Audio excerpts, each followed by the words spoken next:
somebody said something about characteristics. No, your character isn't the man.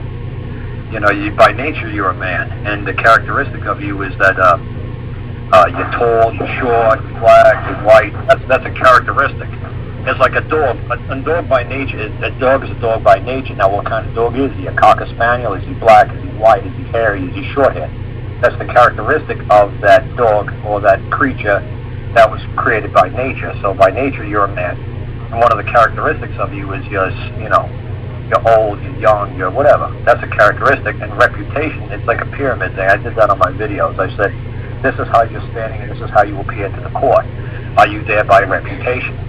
Well, what do you mean? Well, did you rob a bank? Are you a bank robber? Are you an embezzler? What are you by?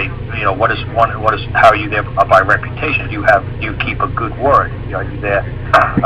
Do you operate in good faith? Do you always do your best effort? That's your reputation. That's like at the bottom. That's how they judge you. And your characteristics of you is just like, okay, he's an old man. And then by nature, is at the top, you're a man. It's just like looking at one of those, Darwin kind of pyramids. He'd say, okay, at the top is this, at the bottom is the middle is this. That's all I'm doing. I always make like pyramids. And by nature, you're a man. By nature, you're a dog. By nature, you're a rodent. What kind of rodent? By characteristics, you're a squirrel, or you're a deer, or you're a rabbit. And then what's the reputation of a rabbit? They're benign, they're gentle, they got rabies, they'll bite you. And that's how when you walk into court, that's how you're being judged. You're being judged by reputation, your characteristics, and by your nature. So, I think that kind of helps. Like I said, I did it on videos, man. I'm glad the guys who actually watched. See, this man was in jail when I did the video, so he was on Andrew's call, or he was on a call last week, and he said it was great that I was able to help him by getting a bail hearing, because they were holding him for months. I don't remember if it was a year. I don't remember how many. Like, Brian's on the phone still. Brian could probably tell you how long they were holding this guy, Brad, and they wouldn't give him a bail hearing. They said, well, we're past that stage. He revoked, he violated parole, violated probation, and we're not going to give him bail. So that's baloney. They have to give him a bond or bail hearing. And they're like, well, no, since he violated parole or since he violated terms and conditions or whatever, we don't house it. Oh, yes, they do. They said habeas corpus hasn't been suspended, and you can make sure that they give you a bail or bond hearing. So he finally got a bail or bond hearing or whatever it was. But they were giving him the damnedest hard time to get a bail or bond hearing. So it's funny, these guys in Indiana, man, they're sharp, man, they're good. Like I said, they brought one tried in like a couple of years ago. These guys don't play. They try to find people who help them earn more and more and more. And the only problem is when I met them, they were so freaking complicated. It was scary.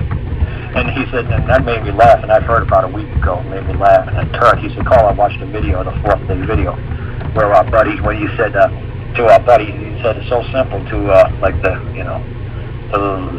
to the folks there in Indiana. He said, you said to us, well, when the court clerk lady, when she's got a precipice box, you let me know, because it's funny that they were trying to file a precipice. I said, you know what precipice is? I know what precipice is. Do you think this clerk, who's like 18-year-old clerk girl, do you think she knows what a precipice is? I said, look, she's got like a box for motions, she's got a box for orders, she's got a box for proposed orders. She's like, sir, I don't know what to do with this precipice. She was telling you the truth. She has no freaking clue. I said, so if you want to operate in their world, you got to speak their language. You can't outthink them, because precipice, like say, is an older word. It's a fancy word. I said, but why don't you just say you want to propose an order, or you want to place an order before the court? Why do you have to go and talk all fancy? Keep it simple. That's what precipice means? Awesome. It's like an order, right? But like I said to them, I said, why do you have to talk all uppity, like you think you know something? Why can't you just tone it down so everybody knows what it's? Even a 16-year-old, 18-year-old clerk there, she'll know what you're saying. Everybody understand. Really simple. 1-syllable, 2-syllable words. You use a 3-syllable word, back down. Get back to the 2 syllables. You're overthinking it. You're outguessing it. Just calm it down. Just relax a little bit. I said, when you try to use this old fancy English stuff that you read from, like, 1502, you know what, you're overdoing it. You're not impressing anybody. Obviously, and honestly, you're probably really pissing them off. And we were guilty of that for a while, weren't we, Karl? Oh, no, don't include me in we. There's no me in the wife. There's no me in we, because I get see, because Presby, I'm trying to think of another way. It's like a demur. Like Presby, it's just like saying, you're basically just saying that you want the guy who did you wrong to appear and show why an actor thinks should not be done against him, like why he should not go to jail, or why should he not have to pay this, or why he should not do it.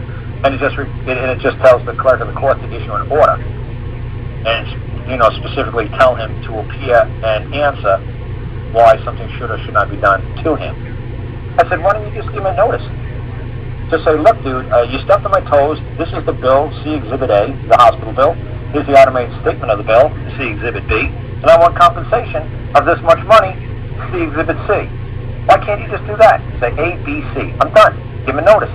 Right. Why you got to do a precipice? That's just a way. It's a fancy way, like summoning a defendant to tell you why you should or should not do something to him, or why he should have to compensate. I said, dude, and I know what it means, but can you just back off a little bit on these people?